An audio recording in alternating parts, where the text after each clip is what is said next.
नमस्कार दोस्तों, मैं हूँ मनविंदर और मेरे चैनल पे आप सभी लोगों का बहुत स्वागत है। आज चर्चा को शुरू करने से पहले मैं वरिष्ठ पत्रकार विनोद शुक्ला जी को जोड़ती हूँ अपने साथ। सर, आपका बहुत-बहुत स्वागत है मेरे चैनल पे। बहुत धन्यवाद मनोज जी। सर, आगे बढ़ने से पहले मैं आपको एक ट्वीट दिखाना चाह रही हूँ। ये देखिए, हर रोज़ शाम 5 बजे कुछ टीवी चैनल्स पर नफ़रत का एक बाज़ार सजाया जाता है। ऐसे में इंडिया गठबंधन ने तय किया है कि हम नफ़रत के बाज़ार में ग्राहक बन कर के नहीं जाएँगे। हमारा उद्देश्य है नफ़रत मुक्त भारत, जुड़ेगा भारत, जीतेगा भारत। अब इसके साथ इन्होंने एक लिस्ट भी जारी की है। उसमें कुछ 10 चैनल हैं, उनके 14 टीवी एंकर्स हैं सर, जिनको बायकॉट करने का उन्होंने फैसला किया है। इनमें अदिति त्यागी हैं, अमन चोपड़ा, अमीश देवगन, आनंद नरसिम्हा, अर्नब गोस्वामी, अशोक श्रीवास्तव, चित्रा त्रिपाठी, गौरव सावंत, नविका कुमार, प्राची पराशर, रूबिका लियाकत, शिव अरूर, सुधीर चौधरी और सुशांत सिन्हा। सभी अलग-अलग चैनल्स को होस्ट करते हैं। और रोज़ जैसा कि मैंने ट्वीट में दिखाया, कह रहे हैं कि रोज़ शाम को नफ़रत का बाज़ार लगता है और हम ग्राहक बन के नहीं जाएँगे। ये सर, ये क्या मैसेज देना चाह रहे हैं? इसके पीछे कोई तो संदेश होगा इनका।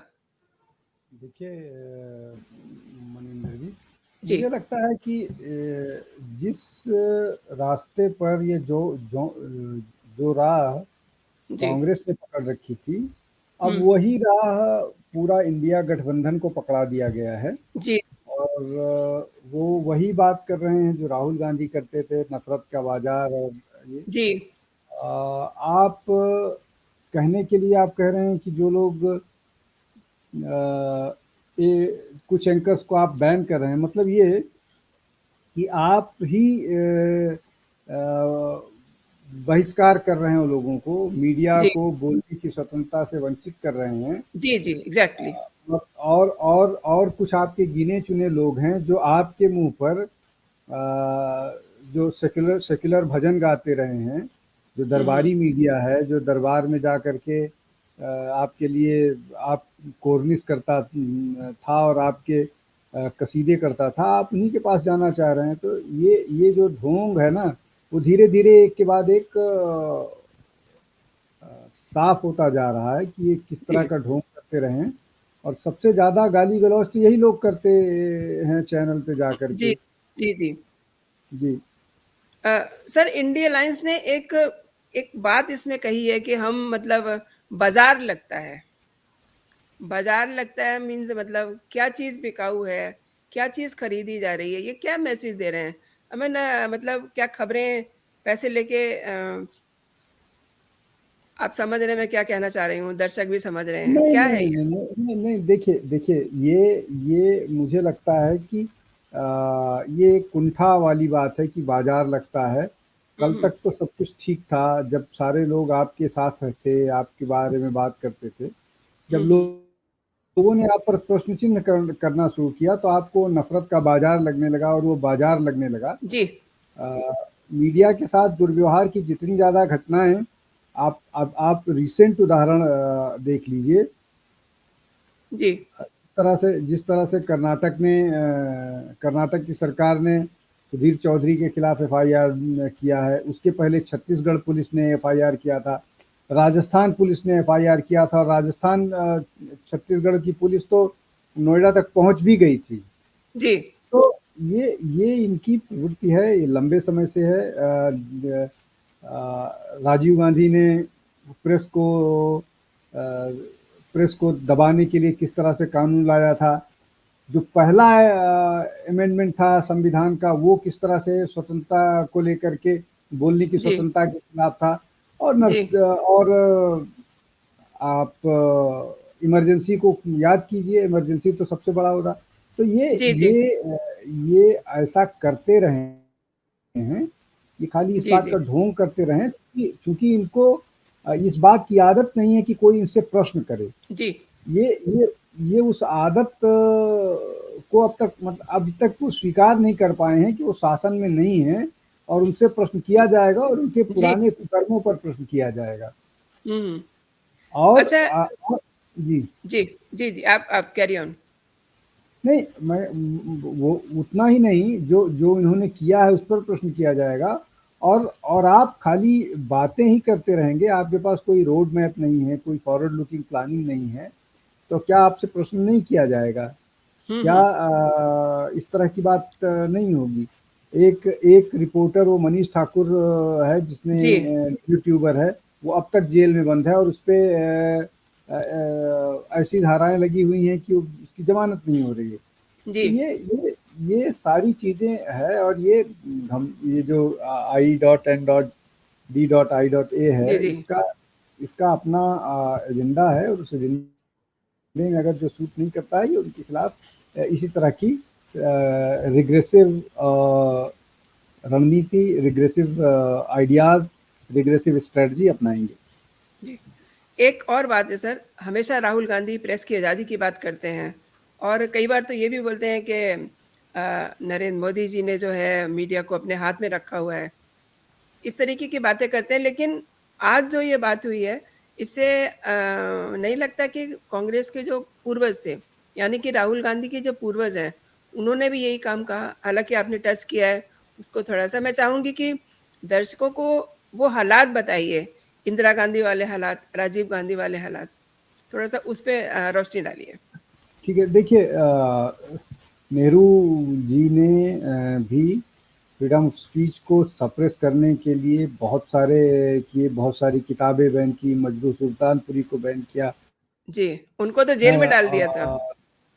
हाँ, जेल में डाला था साल भर के आसपास शायद वो जेल में थे। जी। हारमोनियम बैन किया था। हुँ, इस तरह हुँ। की बहुत सारी चीज़ें हैं जो नेहरू जी ने किया, फ्रीडम ऑफ स्पीच के हुँ, हुँ। खिलाफ बहुत सारा वो किया। लेकिन नेहरू जी का दौर कुछ और था, उस समय नेहरू जी पर प्रश्न करने की किसी की हिम्मत नहीं होती थी। हुँ, इसलिए हुँ। कि इसलिए कि सामान्यतः ये बात सारे भारत में कह दी गई, मतलब फैला दी गई थी कि जी, शायद पूरी पूरी भारत की जनता को नेहरू जी का एहसानमंद रहना चाहिए और उन्होंने ही जी, स्वतंत्रता दिलाई। इसलिए जी। नेहरू जी से बोलने की, नेहरू जी पर प्रश्न करने की किसी की हिम्मत नहीं होती थी। जी, जी। और उसी का परिणाम था कि वो जो भी उनके निर्णय होते थे, वो अ, वो ले लेते थे और उस पर कोई बोलने वाला नहीं होता था। जी। उसके बाद सबको मालूम है कि 47 से 75, हुँ। मतलब साल के अंदर ही इस देश में इमरजेंसी ऐसी स्थिति खराब कर दी ये जी, कांग्रेस के लोगों ने, इसलिए कि जी, तब तक तो और कोई था ही नहीं। जी, 47 से लेकर के और 75 तक सिर्फ कांग्रेस का शासन रहा है और कांग्रेस ने ऐसा क्या गुल खिलाया कि उसको इमरजेंसी लगानी पड़ी, जी, इंटरनल डिस्टर्बेंस का हवाला दे करके। जी, भाई, जी। अगर अगर कोई इस तरह की स्थिति होती तो बात सारा कुछ तो आपके पास था, लॉ एंड ऑर्डर से लेकर के सारी व्यवस्था, सारा कुछ आपके पास था। आपने नहीं हैंडल किया, आपके पास लीगेसी थी, फैमिली लीगेसी थी। उसके बाद भी आपको इमरजेंसी लगानी पड़ी और इमरजेंसी में जिस तरह से प्रेस के साथ किया गया, मीडिया के साथ किया गया, वो डॉक्यूमेंटेड है, जगह-जगह डॉक्यूमेंटेड है। आपको हज़ारों किताबें इस पर मिल जाएँगी। उसके बाद फिर राजीव गांधी ने भी एक कानून बनाने की कोशिश की जिसका बहुत विरोध हुआ। उस विरोध जी, के जी। कारण उस कानून को वापस लेना पड़ा, प्रेस की स्वतंत्रता के खिलाफ उन्होंने कानून हुँ, हुँ, लाने की कोशिश की। हुँ। तो ये उसी परंपरा के लोग हैं। राहुल भी सब ये ताना देते हैं प्रधानमंत्री को लेकर के कि प्रधानमंत्री जब से प्रधानमंत्री बने हैं तब तक उन्होंने कोई प्रेस कॉन्फ्रेंस नहीं किया है। सोनिया गांधी 18-19 साल कांग्रेस की अध्यक्षा थी, कितना प्रेस कॉन्फ्रेंस किया उन्होंने? जी, लीडर ऑफ अपोजिशन थी 5 साल, कितनी कितने प्रेस कॉन्फ्रेंसेस किए? तो ये बहुत सारे प्रश्न हैं जिसके जवाब कांग्रेस के पास नहीं है, और उसी धारा में ये INDIA भी बह रहा है। जी। अब इस धारा का क्या लाभ क्या हानि ये तो समय बताएगा, लेकिन ये कोशिश वही की जा रही है कि उसी रंग में रंगा जाए जिस रंग में कांग्रेस रंगी रही है। INDIA को भी उसी रंग में रंगने की कोशिश कांग्रेस के शीर्ष नेतृत्व के द्वारा किया जा रहा है, इसलिए कि बिना कांग्रेस के प्रवेल हुए, बिना कांग्रेस के इस बात पर सबको सहमत किए इस तरह का कोई रेजोल्यूशन पास नहीं हो सकता है, और सबको सहमत करके ही ऐसा हुआ है। और इन लोगों पर जो कांग्रेस के सोशल मीडिया हैंडलर्स हैं, जो कांग्रेस के सिंपथाइजर्स हैं या कांग्रेस के छोटे नेता हैं, 2M या उससे नीचे दर्जे के जो नेता हैं, वो लगातार इन पत्रकारों पर हमलावर रहे हैं, उन पर उनको ट्रोल करते रहे हैं, उनके पीछे मतलब अगर आप जिसका भारतीय राजनीति से कोई लेना देना नहीं है, उसके अलावा भी कोई बात करते हैं और अगर आप इन 14-15 लोगों में हैं तो आपको ट्रोल किया जाएगा। तो बाकी ये योजनाबद्ध तरीके से किया जा रहा है, और योजनाबद्ध तरीके से करके ये सामने रखा गया है, और उसकी परिणत सबके सामने है। जी सर, आज मैं देख रही थी कि सुधीर चौधरी ने एक ट्वीट भी किया है। उसने एक सवाल उठा दिया है, मैं आपसे इसलिए शेयर कर रही हूँ। उन्होंने ये कहा है कि मीडिया हाउसेस और पत्रकार अब इसका क्या जवाब देते हैं। ये जो कह रहे हैं, इनसे इसका क्या मतलब निकालते हैं आप? देखिए, उन्होंने जो भी ट्वीट किया हो, जो उसके मायने हो, मीडिया या कोई ना तो मीडिया हाउस उसका कोई जवाब देगा, सब लोग चुप्पी साधेंगे।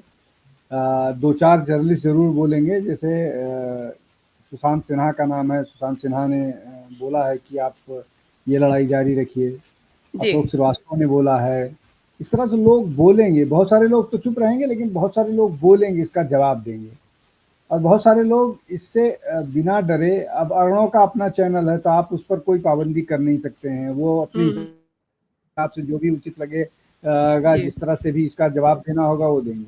लेकिन जहां पर एंकर और चैनल मालिकों का मसला फंसेगा और वहां उनके बिजनेस इंटरेस्ट होंगे, तो क्या निर्णय होता है ये तो आने वाला समय बताएगा। लेकिन इस तरह की स्थितियां हैं।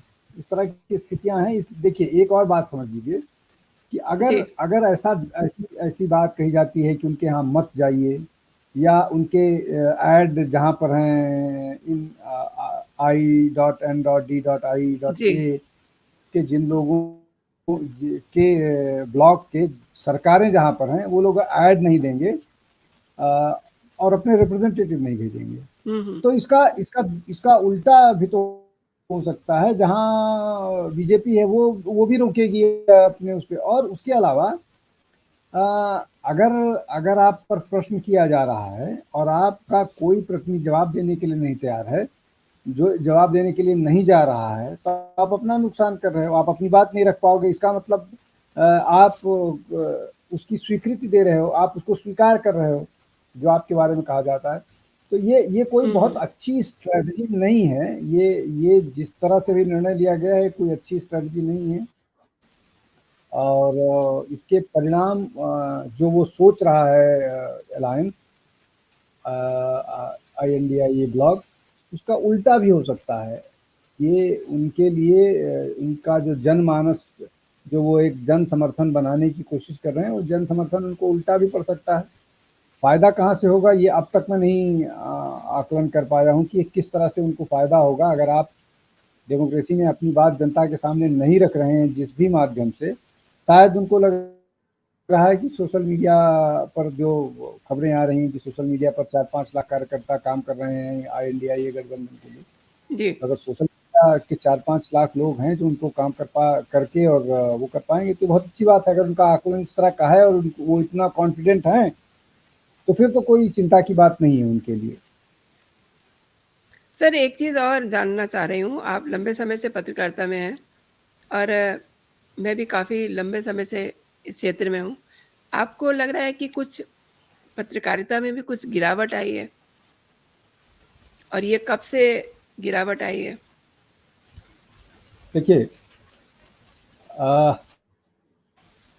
पत्रकारिता में गिरावट को मैं इसलिए पूरी तरह से सही नहीं मानूँगा कि अगर उस गिरावट को आप पक्ष और विपक्ष के स्तर से देख रहे हैं, हुँ, तो वो कब नहीं था, जी, कब वो नहीं था। भाई हिंदुस्तान टाइम्स के एडिटर गांधी जी के पुत्र हुआ करते थे।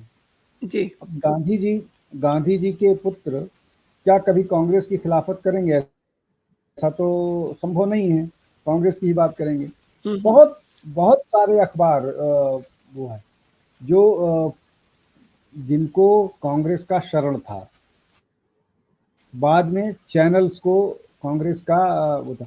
मतलब आप इस तरह से सोचिए ना कि बहुत सारे टीवी चैनल्स में तो लोगों के कैबिनेट डिसीजन, मतलब किसको मंत्री पद मिलने वाला है हाँ, ये हाँ। डिसाइड होता था।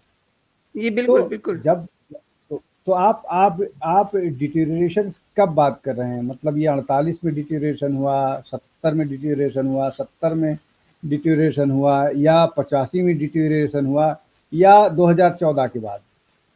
तो ये बहुत सारी चीज़ें विज़िबल हो गई हैं, अभी बहुत सारी चीज़ें हैं जो सबको पता लग रही हैं।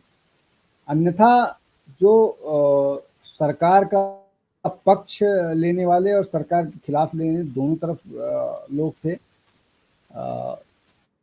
सबको मालूम है कि बिरला इंडस्ट्रियल हाउस किसके साथ हुआ करता था, और बिरला का कौन सा अखबार है, या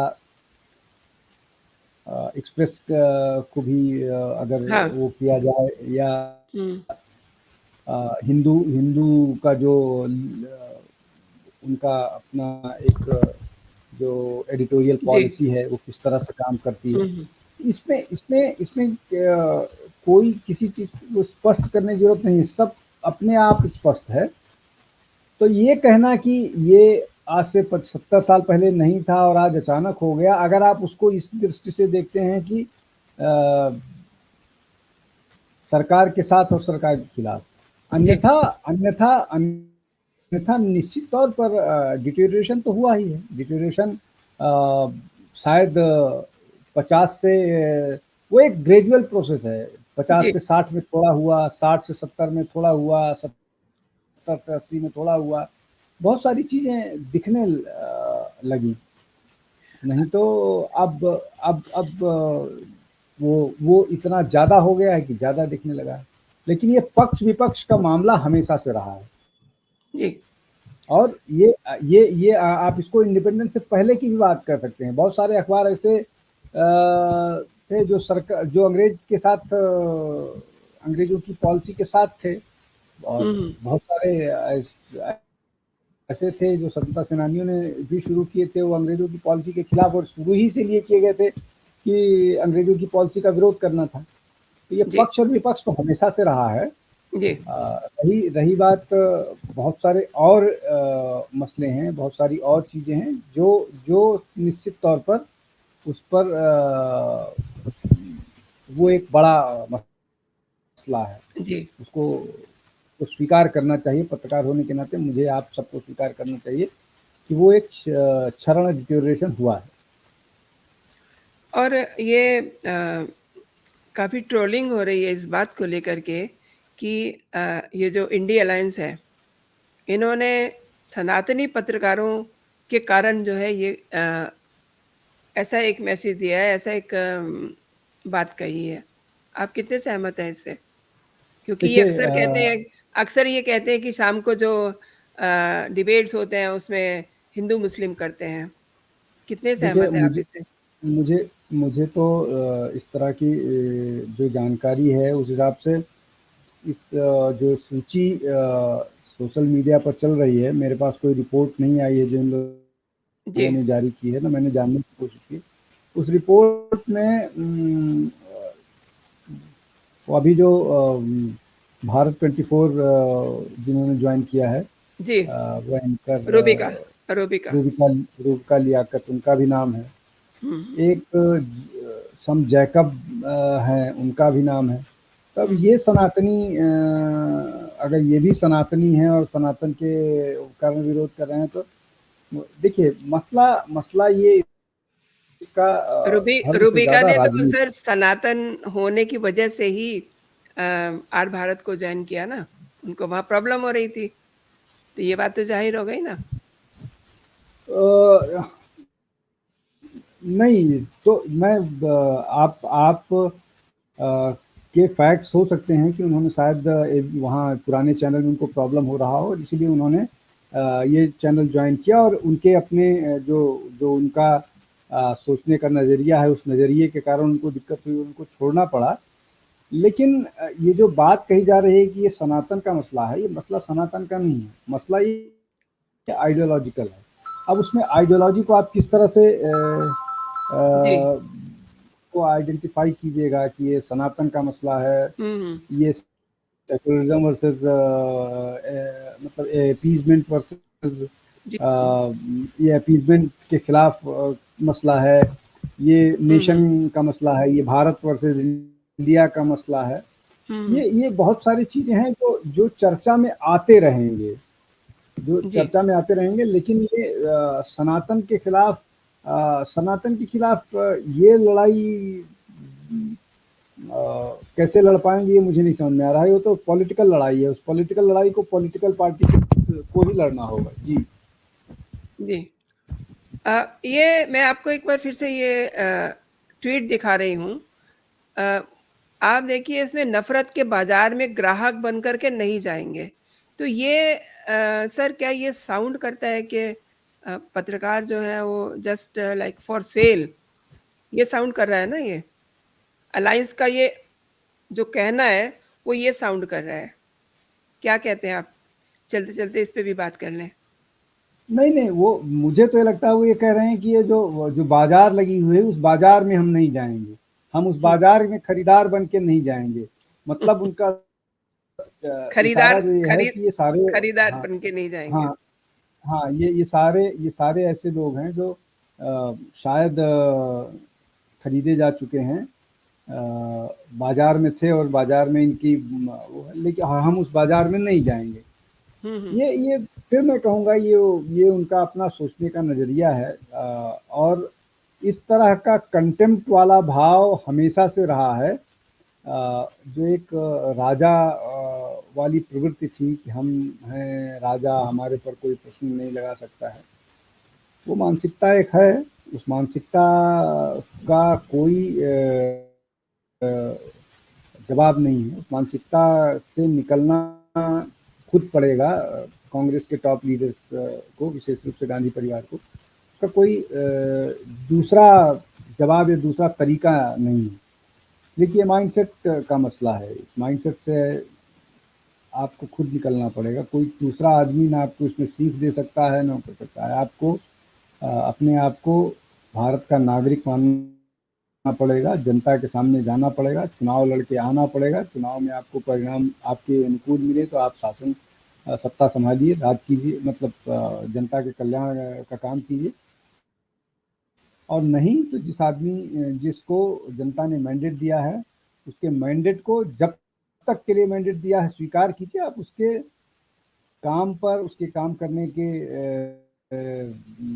जो तरीके हैं उस पर, और वो उसने अगर कोई गलत निर्णय लिया है उस पर विरोध कीजिए, जमकर विरोध कीजिए।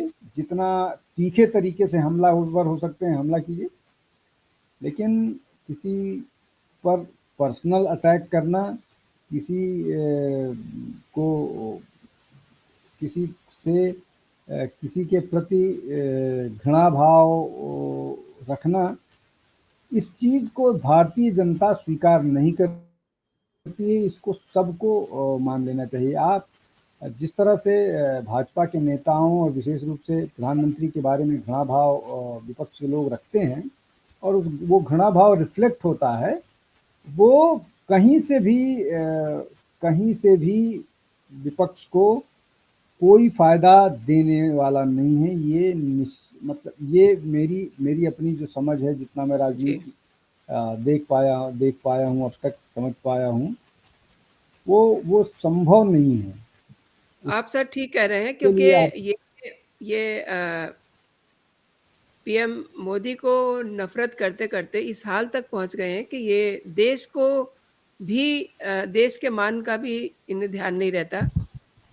सर ये जो आज जिस पे हम चर्चा कर रहे हैं, क्या मतलब ये इनसे बार-बार ये पूछा जा रहा है कि आप सीट शेयरिंग का आपका क्या हिसाब-किताब है? बार-बार इनसे ये पूछा जा रहा है। तो ये आपको लग रहा है कि कहीं ध्यान भटकाने के लिए ये मतलब पत्रकारों को यूज़ कर रहे हैं इस तरीके का बयानबाज़ी करके? नहीं, उसमें उसमें कोई पत्रकारों को या ध्यान भटकाने का नहीं है। वो हुँ, सीट शेयरिंग पर सहमत इसलिए नहीं बन पा रहे कि वो खुद ही नहीं अभी आपस में सहमत हो पा रहे हैं कि कौन कहाँ से कितनी सीटें लड़ेगा। वो सबसे मुश्किल काम है इस अलायंस जी। के लिए जिस समाधान खोजना। अब वो समाधान चुनाव के नज़दीक आने तक सॉल्व नहीं होगा। अभी उसपे लगातार बैठकें होंगी, इतनी जल्दी उनका समाधान नहीं होने पाया। अगर अगर वो उसका समाधान कर लेते हैं, तो ये निश्चित तौर पर अलायंस के लिए एक बड़ी उपलब्धि होगी। तो सीधा-सा बात यही है कि वो उस मामले पर सीट शेयरिंग को लेकर के सहमति बनाना अपने आप में एक टेढ़ी खीर है। देखते हैं उसपे क्या होता है, लेकिन मुझे लगता है कि वो इतनी जल्दी सॉल्व होने वाली नहीं। सर बहुत-बहुत शुक्रिया आपका निक ऑफ द टाइम ने आपने मेरे शो में आना स्वीकार किया और दर्शकों को इतनी बेहतरीन जानकारी दी। बहुत-बहुत शुक्रिया आपका सर। नमस्कार। बहुत धन्यवाद, नमस्कार।